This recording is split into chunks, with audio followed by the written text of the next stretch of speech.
इस कार्यक्रम के पुण्यार्चक हैं गुरुचरणों में समर्पित गुरु भक्त परिवार USA।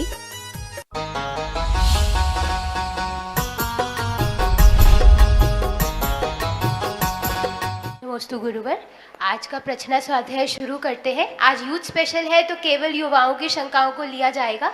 सबसे पहले हम ऑनलाइन शंकाओं के साथ शुरू करते हैं। पहली शंका है दिवम जैन दिल्ली से। नमोस्तु गुरुदेव, मैं 5th क्लास में पढ़ता हूँ।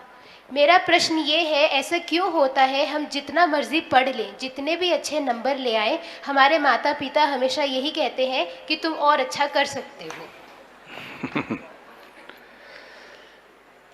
बहुत कम उम्र में तुमको अपने माता पिता की बात समझ में आ गई। अच्छी बात है, आप इंटेलिजेंट होंगे जो ऐसा सोच रहे हैं कि हम कितना भी पढ़ें, कितना भी अच्छे मार्क्स लाएं, माता पिता कहते हैं कि और अच्छा करना है, और अच्छा करना है। शायद वो आपके उत्साह को बढ़ाने के लिए कहते होंगे, लेकिन आप उसे इस वे में ले लेते होंगे कि ये हमसे अभी संतुष्ट नहीं है। ये भी एक हमारी अपनी अपनी जो अपेक्षा है, उस अपेक्षा के अंतर के कारण से ऐसा हो जाता है। माता पिता का मन ये है कि वो आपका उत्साह बढ़ाएं ताकि आप और अच्छी प्रोग्रेस करें, और अच्छी प्रोग्रेस करें, इसलिए वो ऐसा कहते हैं। आप उसको इस तरह से न लें कि वो आपकी वर्तमान की जो भी स्थिति है उससे असंतुष्ट हैं, ऐसा ना सोचें। तो इस तरह से जब आप इसको पॉजिटिव वे में लेंगे तो आपके लिए पढ़ने में और मन लगेगा और आपके लिए अच्छा भविष्य बनेगा। अगली शंका है पार्थ जैन दमोह से। नमोस्तु गुरुवर, how can we improve our body language to get success in our life? Body language depends on our emotions. If your emotions are completely positive, your body language always be simple and be effectful. So try to understand your emotions and control your emotions, your body language. So many times always be equal and perfect. माधुरी पाटिल जी सांगली से question रखती है। नमोस्तु गुरुवर, if I can't get marks for first best option, how to recognize other options which are open for my bright future? Options are always open like a door. When you think that one door is shut for you, you may always think that other is open for you. So try to success. Failure means not unsuccess, but it is a step to go ahead and to get success. अगली शंका है गुरु भक्त की। सब कहते हैं gym जाना गलत है, घर में एक्सरसाइज होती नहीं और जिम में हो जाती है, और जिम में रोज़ मेहनत करने के बाद में लगता है बाहर का फास्ट फूड नहीं खाऊं हेल्दी रहने के लिए, तो क्या जिम जाना फिर भी गलत है? देखिए, मैं आपसे कहना चाहूँगा कि ये जो मशीनों से हम अपनी मसल्स बनाते हैं, इन्हें मैं अच्छा नहीं समझता। मशीनें हमारी बॉडी को अगर चलाने लगेंगी तो फिर हमारी बॉडी भी एक मशीन की तरह हो जाएगी। आपको अपनी बॉडी को फिट रखना है, आप अच्छी एक्सरसाइज कीजिए। एक्सरसाइज में हर तरह की वो एक्सरसाइज होती हैं जो आपके स्टमक को, आपकी बैकबोन को, आपके पूरे बॉडी की अंदर स्ट्रेच लाने के लिए अलग अलग तरह की एक्सरसाइज होती हैं। आप उन एक्सरसाइज में ज़्यादा टाइम लगाएं। एक्सरसाइज के कोई भी साइड इफ़ेक्ट नहीं होंगे, लेकिन अगर आप जिम जाएंगे तो उसके लिए आपको एक्स्ट्रा प्रोटीन लेनी पड़ेगी, आपको डिब्बे वाली प्रोटीन खानी पड़ेगी। उस प्रोटीन का कोई भरोसा नहीं होता, वो सब नॉनवेज होते हैं, और इस तरह से जब आप करोगे तो आपके अंदर जो बॉडी है, जो बॉडी की जो मसल्स हैं, जो प्रोटीन्स हैं, वो सब इस तरह से जमा हो जाएंगे कि जब आप जिम नहीं जाओगे तो फिर बहुत जल्दी आपकी बॉडी अनफिट हो जाएगी। वो फिर ऐसी हो जाएगी कि जैसे कोई बिना प्रेस कपड़ा किया हुआ कपड़ा जैसे आप कभी पहन लें तो जैसे वो कपड़ा आपके लिए लटकता हुआ दिखाई देगा, ऐसे ही आपके बॉडी के मसल्स इधर उधर लटकते हुए दिखाई देंगे। इसलिए आप कोशिश करें जिम से दूर रहें। ये जो नई मशीनरी आ रही हैं ये तरह तरह की हमारे अंदर विकृतियां लाती हैं और तरह तरह के इसमें अनेक विटामिन्स प्रोटीन्स के नाम पर गलत चीज़ें खिलानी पड़ती हैं, बच्चे खाते हैं। इतना ही कहना है कि आप एक्सरसाइज करें और उससे भी ज़्यादा अगर आपको कुछ चाहिए तो जैसे पहले के लोग पहलवान लोग किया करते थे, बड़े बड़े डंबल उठाया करते थे, दंड बैठक लगाया करते थे, समझ आया, डंडे लगाया करते थे, है ना, एक तरह से रनिंग किया करते थे, जंपिंग किया करते थे। आप इस तरह के काम करेंगे तो इससे जो आपकी बॉडी के अंदर फिटनेस आएगी वो ज़्यादा मजबूत होगी, लंबे समय तक काम करेगी। तो आप बहुत ज़्यादा जिम इत्यादि के माध्यम से अपने आप को परेशान न करें, क्योंकि वो फिर फास्ट फूड ये सब वगैरह जो चीज़ें हैं वो सब उसी में आ जाती हैं और फिर उसके बिना काम चलता नहीं है। तो आप अपने आप को संभालने की कोशिश करें और जो प्राचीन पद्धति से लोग अपने शरीर को फिट रखते थे उसी से रखें। अगली शंका है आयुषी जैन जी की।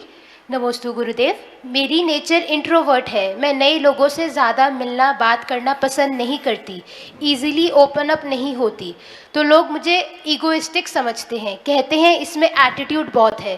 These things affect me sometimes, how can I deal with this? ऐसा होता है। आपकी उम्र क्या है? जिसने प्रश्न किया है बताया नहीं? 24। हाँ, अच्छा। अगर उम्र में हम इन बातों को समझने लग जाते हैं तो कोई बात नहीं, थोड़े समय के लिए ऐसा होता है, लेकिन कुछ भी हो आपका नेचर जो है वो एक तरह से हैप्पी होना चाहिए, नेचर आपका जॉयफुल होना चाहिए। इससे कोई फर्क नहीं पड़ता कि आप इंट्रोवर्ट हैं, कि आप जो है दूसरे से मिलते जुलते नहीं हैं, आपका एटीट्यूड अलग तरह का है, लेकिन ये सब होते हुए भी आपको अपने में खुश रहना आना चाहिए। अगर ऐसा होता है तो फिर आपको दूसरों को चिंता करने की कोई बात नहीं है, क्योंकि सब लोग एक तरह के कवि नहीं हो सकते दुनिया में। मैं भी जब छोटा था तो कुछ ऐसी ही प्रॉब्लम मेरे साथ भी रहा करती थी। लोग मुझे भी ऐसे ही कहा करते थे। जब मैं संघ में आया था तब भी लोग मुझसे ऐसा ही कुछ बोला करते थे जैसा आपने बोला है। और मैं बहुत कम लोगों से बोलता था, किसी से खुलता नहीं था। और यूं कहो कि 10 साल में संघ में रहा तब भी मैं किसी से नहीं खुल पाया। वो तो ये समझ लो कि जब आचार्य गुरुदेव ने घर कहना चाहिए अपने संघ से जब बाहर निकाला तब थोड़ा सा खुलना पड़ा, क्योंकि उसके बिना जीना मुश्किल था। तो जीवन में परिस्थितियां अपने को बहुत कुछ सिखाती हैं। अपने को ये पता होना चाहिए कि कब किस चीज की जरूरत है, कब किस तरह से लोगों को अपन कमांड कर सकते हैं। और सबसे बड़ी जरूरत है कि हम अपने आप में अगर रहते भी हैं तो अपने आप में खुश रहें। दूसरे लोग क्या करते हैं, क्या सोचते हैं, क्या बोलते हैं, क्या कमेंट्स कर सकते हैं, करते हैं, इन सब चीज़ों से अपने को फिर कोई फर्क नहीं पड़ना चाहिए अगर अपन एक्चुअली इंट्रोवर्ट हैं तो ये बात को ध्यान में रखते हुए आप अपनी नेचर को भी संभालें और भीतर के भाव को ये देखते रहें कि हम हमेशा अच्छा जॉयफुल हैप्पीनेस के साथ में रहते हैं कि नहीं। ये सबसे मस्ट चीज़ है जो आपको ध्यान रखना चाहिए। अगली शंका दिल्ली से एक गुरु भक्त की है। मुनिश्री नमोस्तु, आज का कुछ युवा वर्ग आधुनिकता के चलते वीगन डाइट की तरफ जा रहा है, वही कुछ जैन युवा मांसाहार भी करते हैं। समझाने पर उत्तर मिलता है इट्स पर्सनल चॉइस। तो इन युवाओं को मार्ग भटकने से कैसे बचाया जा सकता है? अब जब ये आपने उत्तर दे दिया कि इट्स पर्सनल चॉइस, तो इसका मतलब ये है कि चॉइस तो आपकी है, लेकिन चूज करने की इंटेलिजेंसी आपके अंदर नहीं है। दुनिया के अंदर बहुत चीज़ें हैं, हमें उसकी चॉइस को भी समझने के लिए कि हमें क्या अपने लिए चॉइस बनानी है, क्या हमें चूज करना है, इसके लिए जो हमारे अंदर एक नॉलेज होनी चाहिए, वो नॉलेज की जब कमी होती है तो इस तरह के स्टेप लिए जाते हैं। और इसके पीछे ये भी होता है कि आजकल ये युवाओं के लिए जो इस तरह का सिस्टम देखा जा रहा है, उनकी जो इस तरह की मेंटेलिटी देखी जा रही है, उसके पीछे एक बहुत बड़ा कारण ये है कि वो अपने आप से बिल्कुल बेफिक्र हैं। उन्हें चिंता नहीं है अपनी, क्या होगा हमारे साथ, क्या हमारे लिए बुरा हो सकता है, क्या हमारा फ्यूचर हो सकता है, उन्हें इस बात की बिल्कुल चिंता नहीं रहती। और जो व्यक्ति बेफिक्र होता है, अपने लिए भी किसी भी तरह से अपना विवेक जागृत करने के लिए तत्पर नहीं होता है, तो उस व्यक्ति के लिए थोड़ा सा समझाना कठिन होता है। वो तब समझता है जब उसके लिए कोई गहरी चोट लगती है।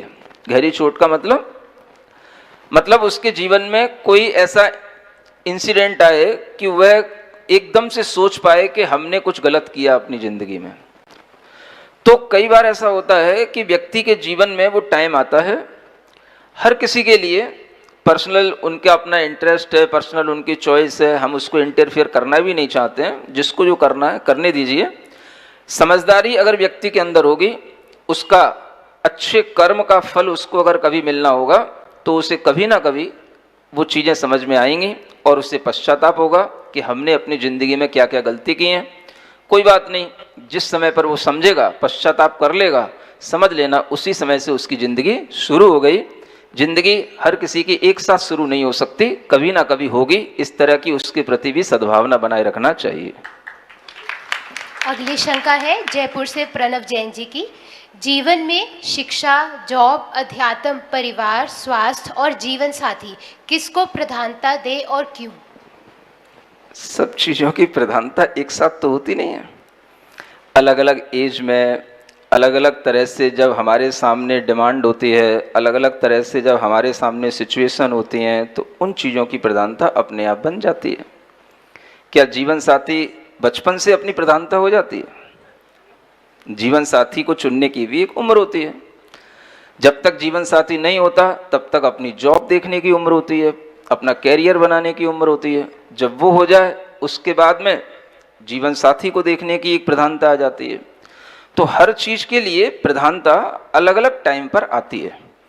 और जब आपके सामने सब चीज़ें एक साथ हो जाती हैं तो उस समय पर फिर आपको अपना एक शेड्यूल बनाना चाहिए कि हमारे लिए क्या इंटरेस्ट है और उस इंटरेस्ट के हिसाब से हम किसको कितना टाइम दे सकते हैं।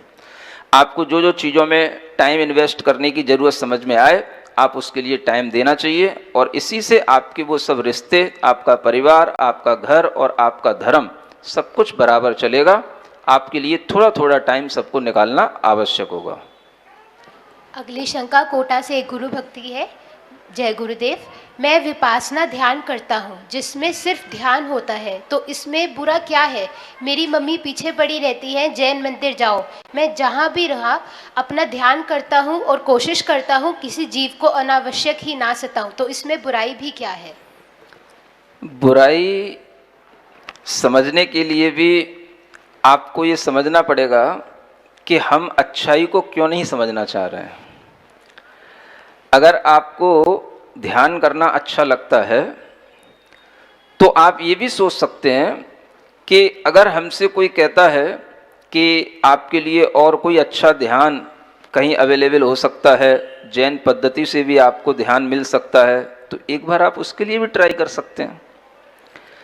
जिस तरह से विपासना ध्यान करने में आपका इंटरेस्ट है, उसी तरह का ध्यान आपके लिए जब करने को मिलेगा और जैन पद्धति से करने को मिलेगा, तब आपको ये समझ में स्वयं आ जाएगा कि हम कहाँ पर गलती कर रहे थे। तो उसके लिए एक बार आपको मेरे सामने आना पड़ेगा। ये स्वात्म साधना शिविर जो ये नया इनिशिएटिव लिया गया है, ये आप जैसे लोगों के लिए है। अगर इस बार आप अटेंड नहीं कर पाए तो आगे आप देखते रहिए कि कब इसका फिर से सेकंड बैच शुरू होगा, नेक्स्ट टाइम फिर कब लगेगा। अगर आप इसको अटेंड करेंगे तो आपके लिए समझ में आएगा कि हम कहाँ पर गलती पर थे, वहीं पर आपको गलती समझाई जाएगी। इस टाइम पे समझाने से आपको समझ में आएगी नहीं। अगली शंका है गोवा से लक्ष्मी सिंदूरे जी की। ये जो नासा वाले चंद्रयान मंगलयान जो आकाश में छोड़ते हैं, वे कहा जाता है और नासा का कहना है कि वे चंद्र पर उतर चुके हैं, क्या ये सच है? हमसे पूछोगे तो हम कैसे कहेंगे ये सच है? किसी वैज्ञानिक से पूछोगे तो वो सच कहेगा, और अगर आप किसी आत्मज्ञानी से पूछोगे तो वो कहेगा ये सब झूठ है। तो आपको पूछने से पहले ये समझ लेना है कि हम किससे क्या पूछ रहे हैं। कोई भी लोग किसी भी तरह का दावा करें, उसे सिद्ध करना उनके लिए मुश्किल होता है। हम चंद्रमा पर पहुंच चुके हैं, आपको कैसे पता पड़ा कि यही चंद्रमा है? आपने उस चंद्रमा की दूरी पहले नाप ली थी तब पहुंचे, या आप पहुंच गए तब आपने दूरी नापी? ये क्वेश्चन आपके सामने मैं कर रहा हूं, नासा वालों से पूछ लेना मेरी तरफ से। अगर आप पहुंचने से पहले ही दूरी नाप चुके तो आपको कैसे पता पड़ गया कि चंद्रमा की दूरी यहां से इतनी है और आप वहां पहुंच गए? थोड़ा कॉमन सेंस से सोचने की बातें हैं।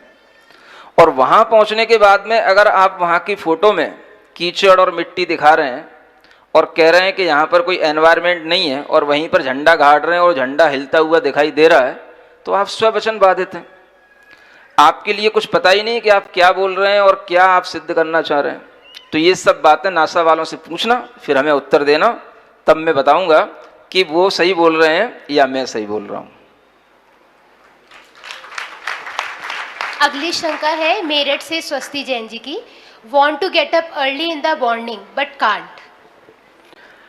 अब ये तो हर बच्चे की प्रॉब्लम है। अगर आप सुबह जल्दी उठना चाहते हैं, नहीं कर पाते हैं, तो ये आपने जो अपना लाइफ स्टाइल बना रखा है उसमें इस तरह से आपने अपने बॉडी के हार्मोन्स इस तरह से बना रखे हैं, ब्रेन के अंदर जो अनेक न्यूरॉन्स होते हैं वो इस तरह से सेट हो चुके होते हैं कि आप सहसा कोई अपना पैटर्न बदलते हैं तो वो उसे एक्सेप्ट नहीं करते हैं।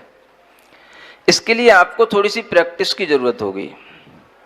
आप टाइम से सोइए, early to bed and early to rise.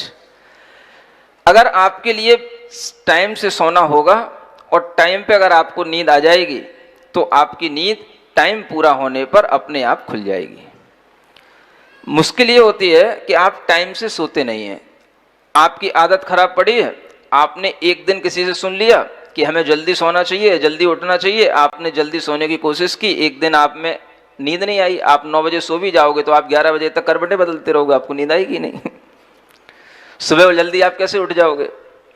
तो इस पैटर्न को बदलने के लिए भी आपको थोड़े लंबे टाइम तक अभ्यास करना पड़ेगा। कम से कम आपको हफ्ते 10 दिन लगेंगे इस बात को सेट करने में, अपने माइंड के अंदर, ब्रेन के अंदर सेट करने में। फिर ऑटोमेटिकली जब ब्रेन के अंदर ये सब बातें आ जाती हैं, ब्रेन के अंदर जब ये फीडिंग हो जाती है कि व्हाट डू यू वांट और you want too early rise in the morning, तो अपने आप ब्रेन आपके लिए अलार्म देगा, अपने आप आपकी आंखें खुलेंगी और बिल्कुल ठीक टाइम पर आप उठ बैठेंगे। अगली शंका है औरंगाबाद से श्वेता निकेत जैन जी की। नमोस्तु गुरुवर। जो लोग जैन नहीं हैं और हमको उनके साथ रोज रहकर काम करना पड़ता है या पढ़ाई करनी पड़ती है, तो अपना नियम कैसे पालन करें जो कि नियम भी पले और उनको बुरा ना लगे और जैन धर्म की पहचान हो उनको? किसी को कुछ बुरा नहीं लगता, आप जरूरत से ज्यादा सोचते हैं। सब अपने अपने धर्म का पालन करते हैं। ऐसी कौन सी चीज है जो दूसरों को बुरी लगने वाली होगी? अगर वो बुरी लग रही है तो इसका मतलब है वो बुराई उनके अंदर है जिसके कारण से वो उस चीज को बुरा समझ रहे हैं। मान लो अगर आप उनके साथ काम करते हुए फास्ट फूड नहीं खाते हैं, बाहर की कोई गंदी चीज़ें नहीं खाते हैं, नॉनवेज नहीं खाते हैं और ये उनको बुरा लग रहा है, तो उन्हें आप अच्छा लगाने की भी कोशिश ना करें। जिसको जो लग रहा है लगने दें। आपको क्या लगाना है ये आप अपने ऊपर निर्भर करें। अगर इस तरह से ही आप सोचते रहेंगे कि किसी को बुरा ना लगे, किसी को बुरा ना लगे, तो आप कभी भी ना खुद कुछ कर पाएंगे और ना कभी धर्म के लिए कुछ कर पाएंगे। आप सोच रहे हैं कि धर्म की भी पहचान बनी रहे, तो कैसे बनी रहेगी? अगर आपको रात में भोजन नहीं करना है, सामने वाला रात में भोजन करता है, तो आपको जल्दी भोजन उसके सामने करने के लिए आपको कोई हेजिटेशन होना नहीं चाहिए। आप अपने टाइम से भोजन करने बैठिए, सामने वाला खुद सोचेगा एक बार सोचेगा, 2 बार सोचेगा, अगर वो आपके अंदर की दृढ़ता देखेगा तो एक टाइम वो भी आएगा कि वो खुद आपसे पूछेगा कि आप ऐसे कैसे मैनेज कर लेते हो कि इतना टाइम निकाल करके आप दिन में भोजन कर लेते हो, इससे क्या फ़ायदा होता है। जब वो आपसे पूछेगा तब अपने आप धर्म की पहचान भी बनी रहेगी और आपका नियम भी पल जाएगा। तो इसके लिए आपको थोड़ा सा पेशेंस रखना पड़ेगा। आप दूसरों की चिंताओं में इतना ना पड़ें कि अपने धर्म को खो बैठें। अगली शंका है किशनगढ़ से श्रेष्ठी जैन जी की। नमोस्तु महाराज जी, मेरी जिज्ञासा है कि मैं नीट परीक्षा की तैयारी कर रही हूँ, बहुत अच्छा करना चाहती हूँ। दिन भर का जो टारगेट बनाती हूँ पूरा नहीं कर पाती, नींद आने लगती है और कुछ अच्छा नहीं लगता। ऐसा क्या करूँ कि फुल एनर्जी के साथ अपना टारगेट पूरा कर सकूँ? देखो, बच्चों के साथ मैं कहना चाहूँगा, किसी भी तरह के जो कॉम्पिटिटिव एग्ज़ाम होते हैं, अगर वो ज़रूरत से ज़्यादा अपने ऊपर लोड लेंगे तो वो अपने जीवन को हानि पहुंचाएंगे। आप नीट की परीक्षा देना चाहते हैं, मेहनत लगती है, लगने दो। आपको जो खाने पीने का टाइम है, जो आपके सोने का टाइम है, आपको रिलैक्स होने का टाइम है, वो टाइम भी आपको मैनेज करना चाहिए।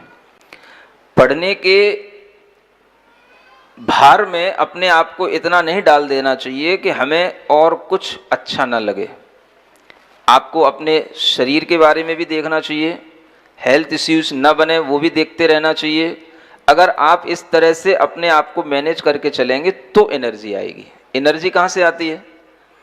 आप कर कुछ रहे हैं, चाह कुछ रहे हैं और दोनों के बीच में बैलेंस नहीं बन रहा है। ये डिसबैलेंस ही आपकी सब एनर्जी को वेस्ट करता है। जब व्यक्ति जो सोच रहा है वही कर रहा है और वही हो रहा है, जब ये तीनों चीजें मिल जाती हैं तो उसकी एनर्जी अपने आप बनने लग जाती है। आप भोजन कुछ कर रहे हैं, आपके लिए भोजन करते समय पर चिंताएं कुछ और पड़ी हैं, आप भोजन करते समय पर भी अपने आप को फ्री महसूस नहीं कर रहे हैं, टेंशन लेस नहीं है, तो उस समय पर आपके द्वारा किया गया भोजन आपको कोई एनर्जी देने वाला नहीं होगा। जिस समय पर आप जो कर रहे हैं उसको आप पूरे मन से कीजिए, दूसरी चिंताएं छोड़ करके। अगर आप जिस समय पर जो होना चाहते वही होंगे तो आपके लिए फुल एनर्जी मिलेगी। यही एनर्जी का एकमात्र सिद्धांत है बढ़ाने का। गुरुवर, अगली शंका है एक गुरु भक्त की। वो पूछता है, हाउ टू कंट्रोल लस्ट?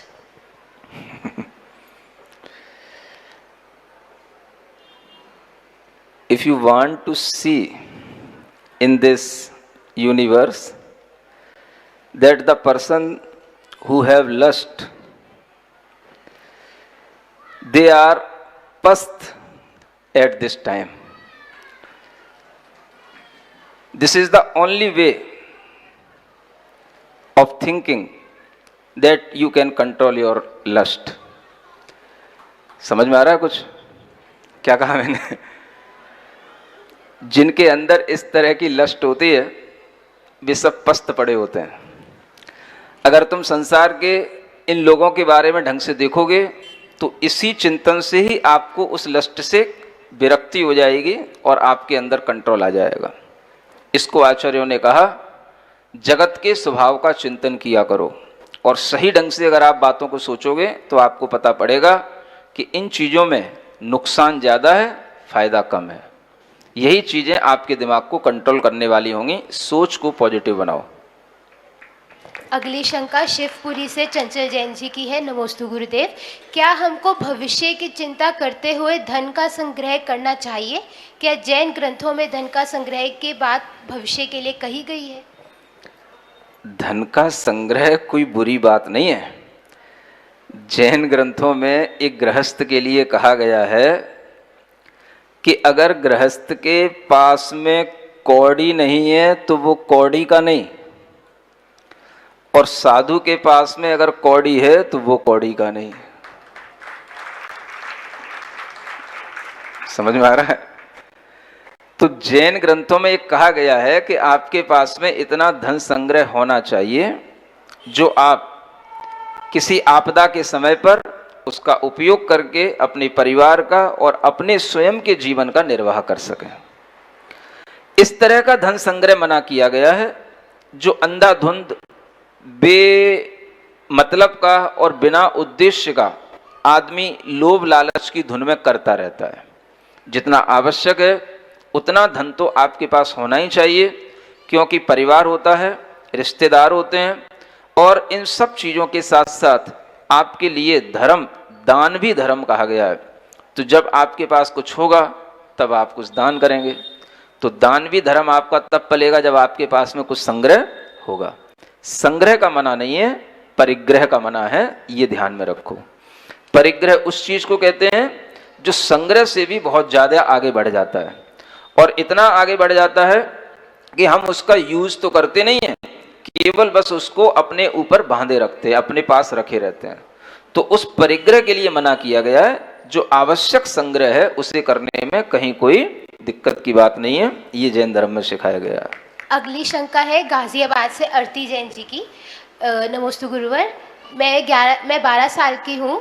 उसका क्वेश्चन ये है कि जब हमें ही मेहनत करके भगवान बनना है, रास्ता भी पता है जिनवानी से, और कषाय ना करना, पाप से बचना, बिना इच्छा के बस अपना कर्तव्य करना, ज़्यादा किसी से संयोग ना बनाना जिससे आगे उन लोगों से नया संस्कार जुड़े, नई मेमोरी बने, पुराने कर्म संभाव से ख़त्म करना, ये सब है, तो फिर हम मंदिर क्यों जाते हैं? क्यों 24 भगवानों के चिन्ह याद करना ज़रूरी है? आपने अपने मुंह से बोला कि मुझे पता है मुझे कसाई नहीं करनी चाहिए, मुझे कोई कसाई नहीं है। ध्यान रखो, बच्ची की बात है ना, 12 साल की बच्ची है। ध्यान रखो कि अगर हमारे अंदर ये बातें जो आ रही हैं ये हमें बताती तो हैं कि आप थोड़ा समझदार हो गए हैं, लेकिन आप जितने समझदार अपने आप को समझ रहे हैं उतने अभी नहीं हुए हैं। क्योंकि कसाय नहीं करना ये आपने बोला है, तो इसी में ये बात आ जाती है, अगर आपके अंदर कोई कसाय नहीं है तो माता पिता की बात मान लेना भी निष्कसाय परिणाम से ही होता है। तो माता पिता की बात नहीं मानना, इसमें आप क्यों कसाय कर रहे हैं? उसमें भी समभाव रख लें। अगर हमें कोई चीज़ सिखाई जा रही है तो आपको इतनी जिद क्यों होती है कि हमें भगवान के नाम भी स्मरण करने में दिक्कत हो रही है? ये तो आपके अंदर की बहुत बड़ी मान कसाय हो गई। तो इस कसाय को जीतने के लिए ही भगवान के नाम सिखाए जाते हैं। जिस दिन आप भगवान के नाम सीख लेंगे, 24 भगवान के नाम आपको चिन्ह सहित याद हो जाएंगे, उस समय आपकी मान कसाय छूट जाएगी और तभी आप अच्छे मायने में धार्मिक कहलाएंगे। इसलिए आपसे कहा जाता है 24 भगवान के नाम याद कीजिएगा। महाराज श्री के चरणों में बारंबार नमोस्तु। महाराज जी, चाह तो बहुत समय से थी पर राह आज मिली है। मतलब बहुत समय से चाह रही थी कि आपके सानिध्य में मुझे आने का मौका मिले। महाराज जी, आपका ही हाइकू है, ज्ञान हुआ वो प्रिय ना, अप्रिय भी तुम नहीं। ज्ञान हुआ वो प्रिय ना, अप्रिय भी तुरंत नहीं। क्या करना है? तो इस हाइकू का अर्थ बताना है क्या? जी महाराज जी। तो पूछो तो। हाइकू सुना रही हमें तो ये लग रहा था। अगर आपके लिए ऐसा सुनने को पढ़ने को मिला है, ज्ञान हुआ, क्या बोला फिर? प्रिय ना, अप्रिय भी तुरंत नहीं। मतलब यह है कि किसी भी चीज को ज्ञान के साथ में बहुत जल्दी हमें अप्रिय नहीं मान लेना चाहिए, है ना।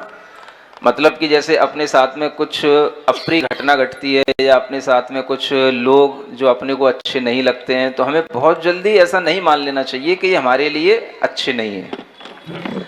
यानी ज्ञान के साथ में हमें जिस तरह से प्रियपना पसंद है, ऐसे ही हमें ज्ञान के साथ में थोड़ा सा अप्रियपना भी उसी भाव से लेना चाहिए। अक्सर ऐसा होता है कि लोग अप्रिय चीज़ों से बहुत जल्दी हेट करने लग जाते हैं और बहुत जल्दी अपने माइंड में सेट कर लेते हैं हमारे लिए ये प्रिय है, ये अप्रिय है। तो उस तरह की भावना का बैलेंस बनाने के लिए ये हाइकू है। नमस्ते महाराज जी। महाराज जी, मेरा ये क्वेश्चन अपने तरफ से है, साथ में सभी लड़कियों के लिए भी है। अगर लड़कियां सेल्फ डिपेंडेंट होती हैं तो कहते हैं कि तुम आगे नहीं बढ़ सकती, तुम जैन समाज की हो, तुम जॉब करती हो, और अगर घर में बैठती हैं तो बोलती हैं कि घर में क्या करती हो, कुछ नहीं करती, मोबाइल चलाती रहती हो। क्या सेल्फ डिपेंडेंट होना गलत है महाराज जी?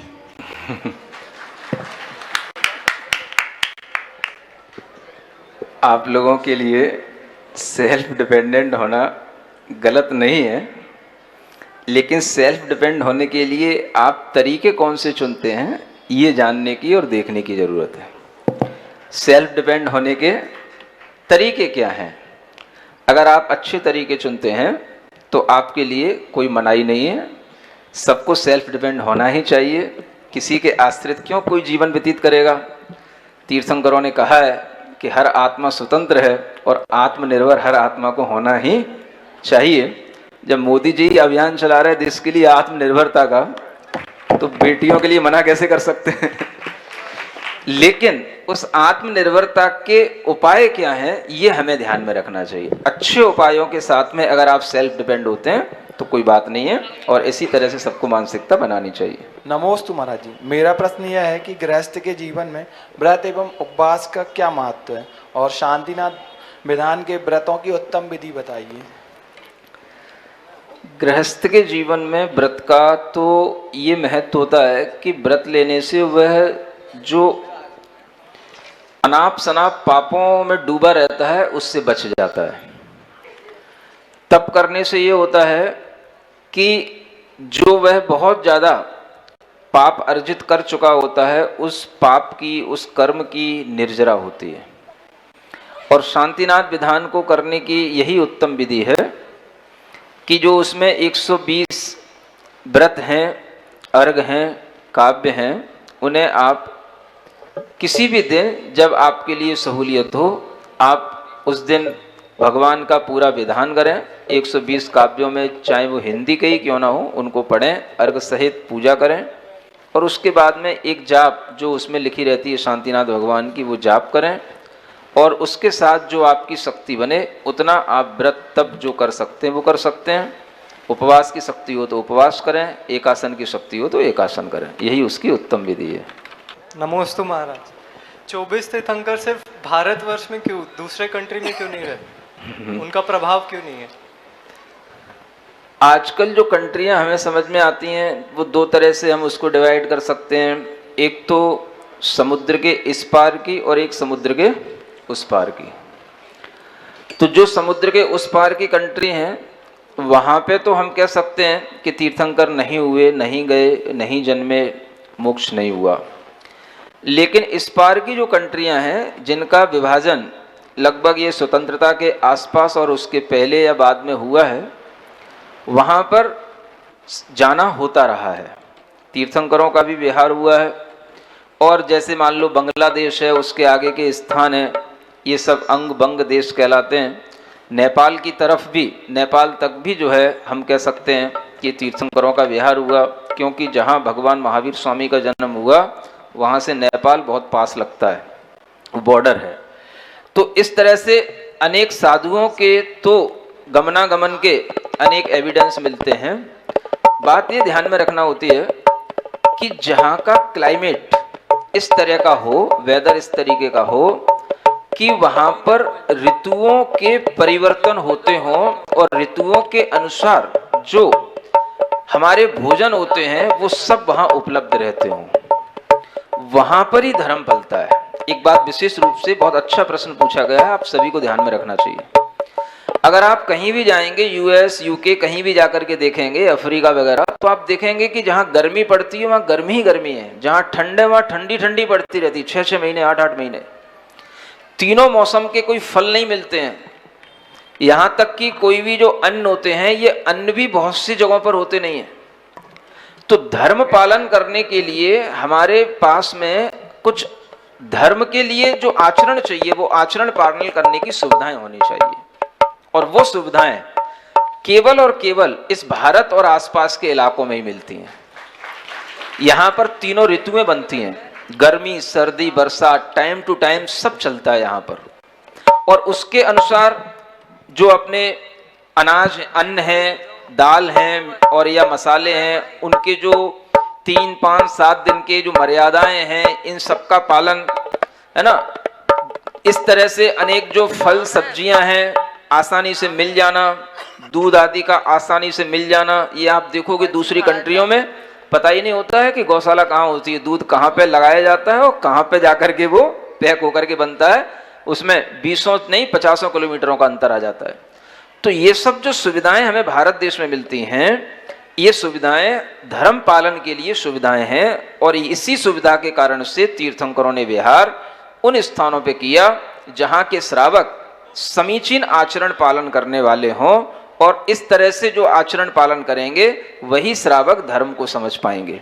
इसलिए भारत के बाहर इस तरह की जलवायु नहीं है जहां पर धर्म का माहौल बने, इसीलिए वहां पर तीर्थंकरों ने अपना समय व्यर्थ नहीं किया, ये आपको समझना चाहिए। चरणों में मेरे और मेरे परिवार की तरफ से नमोस्तु नमोस्तु नमोस्तु।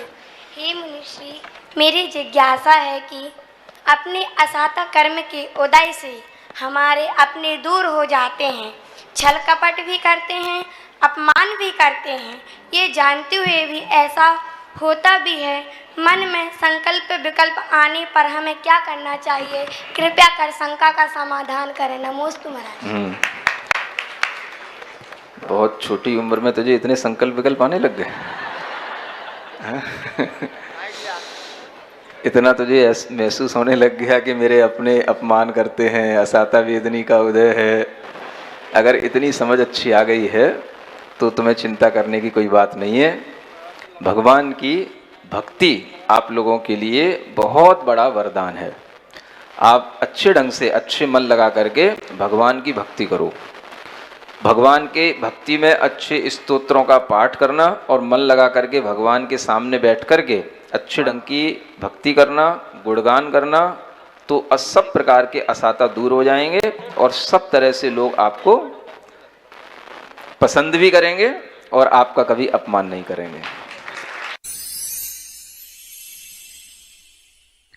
सिरिजिणवाणी जग कल्याणी जग जग जन मदतम मोहरी जनमण हारी गढ़हर हारी जम जरा भव रोग हरि तिथ्य राणम दिव्य झुणिम जो पड़ई सुणई मय्ये धारई राणम सौख मणंतम धर्य सासद मोक्ष पदम पावई सासद मोक्ष पदम पावई।